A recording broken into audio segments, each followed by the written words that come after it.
Olá, meu nome é Pablo Vilaça, eu sou crítico de cinema e fundador do site Cinema em Cena. Eu tô vindo gravar esse vídeo aqui até meio de improviso, com a luz errada, enquadramento errado, a câmera eu segurando a câmera.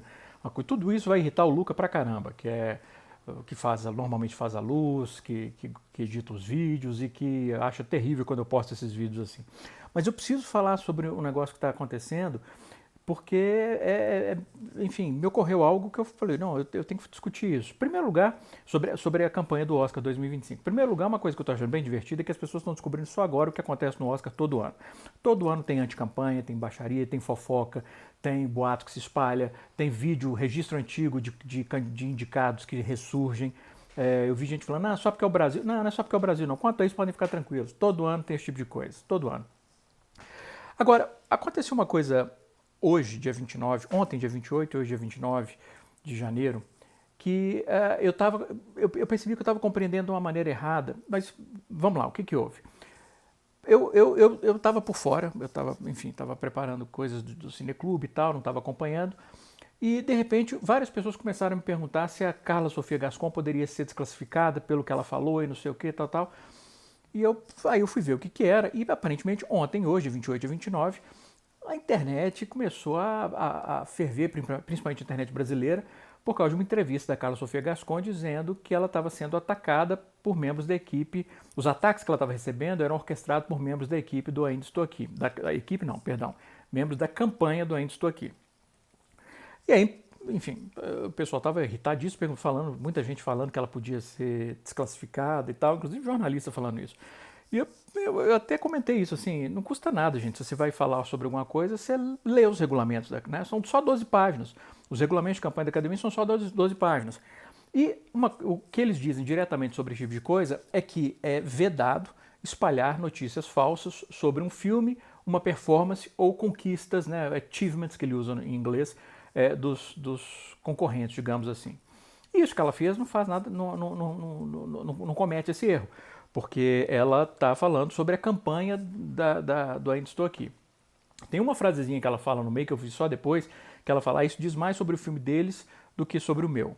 Essa frasezinha poderia ser um problema, mas é uma frase solta no meio da entrevista, eu ficaria muito surpreso se isso desse algum problema.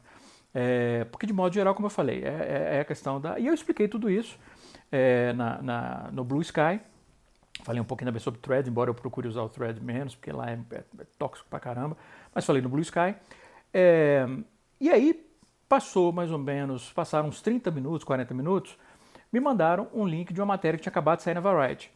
E a matéria na Variety estava justamente dizendo isso, que a Carla Sofia Gascon não tinha cometido nenhum tipo de... não tinha infringido, estava confirmando, né, basicamente a mesma coisa que eu tinha falado. Aí, de imediato, a minha reação foi, então tá aí, confirmei o que eu falei, minha leitura do regulamento tá certa e tal. Só que aí eu fui ler o que a Variety estava falando, e aí a Variety explica que essa entrevista foi dada no dia 21 de janeiro, e isso eu não sabia. Isso eu não sabia, porque, como eu falei, o negócio surgiu ontem, hoje, eu estava por fora, eu achei que tinha sido uma entrevista que ela tinha dado ontem ou hoje. E isso me fez repensar toda a questão. Porque eu acho que a cronologia é muito importante. Primeiro, isso não continua não infringindo as regras que ela falou. Interessa se foi antes das indicações ou depois. Mas muda outra coisa importante, na compreensão do que está acontecendo. Porque vamos ver cronologicamente o que está acontecendo. No dia 21, ela deu essa entrevista. Aí depois saem as indicações. Aí no dia 23, eu comentei numa live aqui, tá aqui no canal, depois podem olhar, no dia 23 eu comentei sobre os ataques dos brasileiros a Carla Sofia Gascon e eu falei que isso poderia ser um problema e inclusive eu falei que seria interessante se a Fernanda Torres gravasse um vídeo se distanciando disso, né, e dizendo para as pessoas não fazerem isso. Menos de 24 horas depois, a Fernanda Torres fez isso. Não estou dizendo que foi porque alguém da campanha viu o que eu falei. Quando algo que eu acho que eu mereço crédito, eu não tenho problema nenhum em assumir o crédito. Ao contrário, eu quero ser reconhecido. Mas aqui, sinceramente, a campanha da Fernanda Torres está tão eficaz que eu duvidaria muito que eles precisariam me ver falando isso para ter essa ideia. Então, não acho que tenha a ver, acho que foi uma coincidência, né? Eu falei num dia, eles fizeram no outro, é coincidência mesmo. Aí, passam-se uns 2 dias, ressurge o vídeo da Fernanda Torres de blackface há 20 anos. Eu falei sobre isso num vídeo breve no Instagram. E agora ressurge o vídeo da Carla Sofia Gascon. Percebem o que está acontecendo? E é isso que me deu um estalo, que eu falei, eu preciso falar sobre isso, porque, primeiro, vamos deixar uma coisa bem clara. O jornalismo está enfrentando dificuldades imensas, isso é importante salientar. Porque os veículos que estão soltando essas matérias todas, sobre o blackface da Fernanda Torres há 20 anos, sobre a Carla Sofia Gascon, sobre a briga da Carla Sofia Gascon com a Fernanda Torres, estão saindo no Hollywood Reporter, na Variety, que são os principais trades de Los Angeles, né, e que são consultados pela indústria hollywoodiana, o pessoal que vota, a maioria que vota no Oscar. Essas matérias, essas trades, elas não têm mais a equipe que elas tinham antes, porque o jornalismo está sofrendo, está no osso, as equipes estão no osso. Né, principalmente depois que o grupo Penske comprou a Variety, que sugere inclusive uma questão ética gravíssima com o Globo de Ouro, que também pertence ao mesmo grupo, mas eu não vou entrar nisso agora, enfim. Mas cortou muita gente, as equipes estão reduzidas assim, ao osso. O que eu quero dizer com isso eles não têm equipe para ficar investigando o passado de candidato, de indicado ao Oscar. Sempre que sai uma matéria dessa, sai porque alguém entregou a eles a informação. Sempre. Isso nos anos anteriores também. Isso fica muito claro. Pessoas estão dizendo que o Bradley Cooper está querendo demais a indicação, está chateado porque ele acha que já merecia ter ganhado o Oscar. Foi uma das narrativas, né, do ano do Maestro, que aí o Maestro acabou virando o vilão e o Bradley Cooper virou uma espécie de vilão aquele ano na campanha daquele ano. Como eu falei, se você acompanha o Oscar todo ano, você já está mais do que habituado a ver esse tipo de coisa. Mas quando surgem essas informações é porque alguém passou. Então, de novo, vamos ver a cronologia. De acordo com a publicação, tem os indicados. Aí, a Carla Sofia Gascon está sendo atacada. A Fernanda Torres, eu vou deixar de fora obviamente, minha live, que não teve nada a ver com isso. Mas a Fernanda Torres fala sobre o fato dela estar sendo atacada. 3 dias depois surge o blackface. 2 dias depois resgata a entrevista da Carla Sofia Gascon. Eu não estou dizendo que a campanha da Emília Pérez e da Ainda Estou Aqui são limpinhas, não fazem esse tipo de coisa. Como eu até falei isso há vários dias, eu comentei isso no Instagram, que quem coordena a estratégia de campanha da Netflix, que é da Emília Pérez, é a Lisa Tabac, que aprendeu, que começou a fazer isso com Harvey Weinstein na época da Miramax. Então, assim, se é uma coisa que a Lisa Tabac, mais do que fez no passado, pelo menos, foi campanha pesada contra concorrente. E eu também, sinceramente, eu não vou achar que a campanha do Ainda Estou Aqui e vou falar, não, eles não fazem nada que não seja antiético, não sei o que e tal. Eu acho que é inocência achar isso. Né? Principalmente a campanha indo tão longe, eles sabem que aqui e ali, às vezes, dá um cutucãozinho no repórter, para um repórter prestar atenção em alguma coisa que está acontecendo, isso é inevitável. O que eu não entendo é qual é a vantagem dessa troca de tiros. Uma bombardeando a outra. Isso custa dinheiro às duas campanhas e atrapalha as duas campanhas. Porque, como eu falei no Blue Sky, isso que ressurgiu agora da Carla Sofia Gascon, eu não acho que se vai ser pior para alguém, vai ser para a própria Carla Sofia Gascon, porque a academia, embora não esteja nas regras, uma coisa que a academia coloca na regra, você não pode falar diretamente com membros da academia defendendo o seu filme, dizendo que o seu filme é melhor que o outro, ou dizendo que o filme de alguém é melhor do que o do outro. Você não pode fazer isso. Agora, falar sobre campanha, em vez de falar só sobre a performance, sobre o filme, é uma coisa que a academia normalmente não gosta. Ela não gosta que a competição se torne o centro das campanhas. Que as campanhas falem da própria campanha. Eles não gostam disso. Então, isso poderia prejudicar a própria Carla Sofia Gascon. Mas também poderia prejudicar a Fernanda Torres, porque é uma troca de tiros assim que é feio para as duas. Não que a Fernanda Torres tenha feito para melhor, ao contrário, a Fernanda Torres, mesmo que a campanha do Ainda Estou Aqui, sei lá, pudesse estar fazendo alguma coisa, a Fernanda Torres, o vídeo que ela gravou foi super elegante, falando de todas as outras indicadas, uma campanha impecável. Carla Sofia Gascon não deveria ter falado o que ela falou, porque é pior para ela, mas pode respingar na Fernanda Torres. E aí vem a questão, quem que se beneficia com isso? Com essa troca de tiros o tempo todo que está acontecendo entre as campanhas do Ainda Estou Aqui e o Emília Pérez. É o Emília Pérez? Não. É o Ainda Estou Aqui? Não. E aí eu vou falar de uma outra campanha, que é a campanha da substância da Demi Moore. que também está fazendo uma campanha muito boa. Eu falei sobre isso no Threads.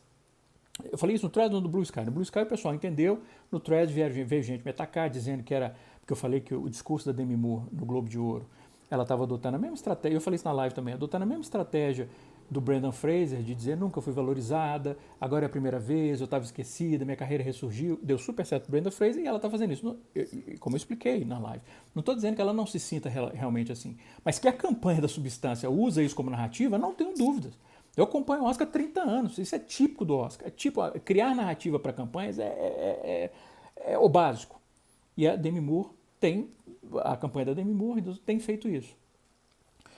E eles têm sido muito espertos também em não infringir as regras ao mesmo tempo em que eles chegam perto. Por exemplo, é proibido que membros da academia façam lobby por filmes nos quais eles não estão envolvidos. Isso é vedado. Você não pode fazer campanha para um filme se você não tiver envolvimento direto com o filme. Você não pode participar da entrevista, você não pode fazer eventos. E aí a Demi Moore, semana passada, gravou uma conversa em vídeo com a Gwyneth Paltrow e a Drew Barrymore. Era um evento de campanha? Não. Isso seria proibido pelas regras da academia. Proibido mesmo. Seria até mais grave do que o que dizem que a Carla Sofia Gascon fez naquela entrevista. Mas é uma maneira de burlar a regra. Porque fala, não é um evento de campanha, é uma conversa entre 3 amigas.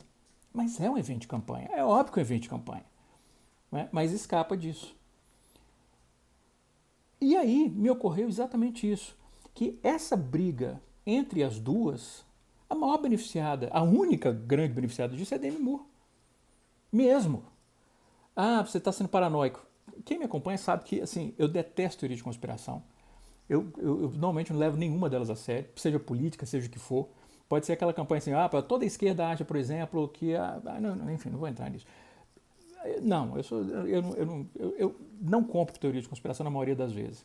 Não costumo ser paranoico.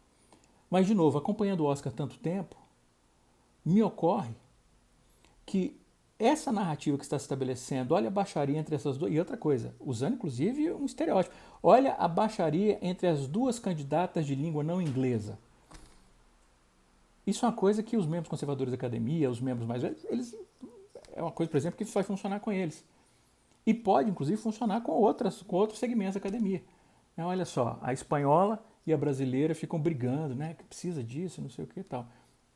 E as duas são os principais concorrentes da Demi Moore, porque a corrida está pau a pau. A Demi Moore, favorita, mas assim, como eu falei na live, o momento é da Fernanda Torres. E a Carla Sofia Gascon correndo por fora. Porque tem vários elementos da narrativa da campanha que também beneficiam a Carla Sofia Gascon. Independente do mérito do filme, primeira atriz trans indicada à categoria de melhor atriz, numa época em que o Trump assumiu e está tentando acabar, enfim, resolveu dar uma canetada dizendo que não existe transexual, como se uma coisa assim fosse possível, não fosse profundamente desumana. Então, uma resposta ao Trump, se ela vencesse, por exemplo, então tem narrativa para ela também. Assim como tem narrativa para Fernanda Torres.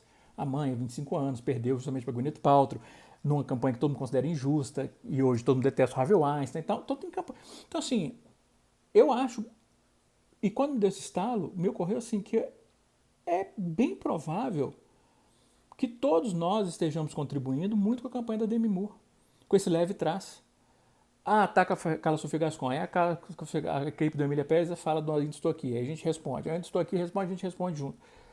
E a Demi Moore passeando, livre, leve e solta, rumo ao Oscar.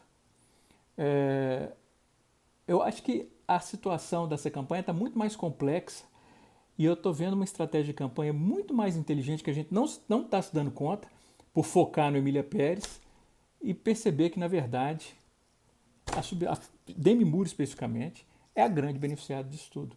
E, repito, não dão ponto sem nó. As campanhas para o Oscar são extremamente profissionais e caras.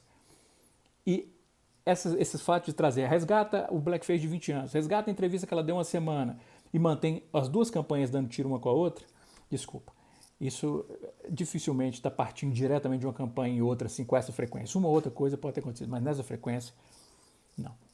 A gente tem que ver quem é que está se beneficiando de verdade disso.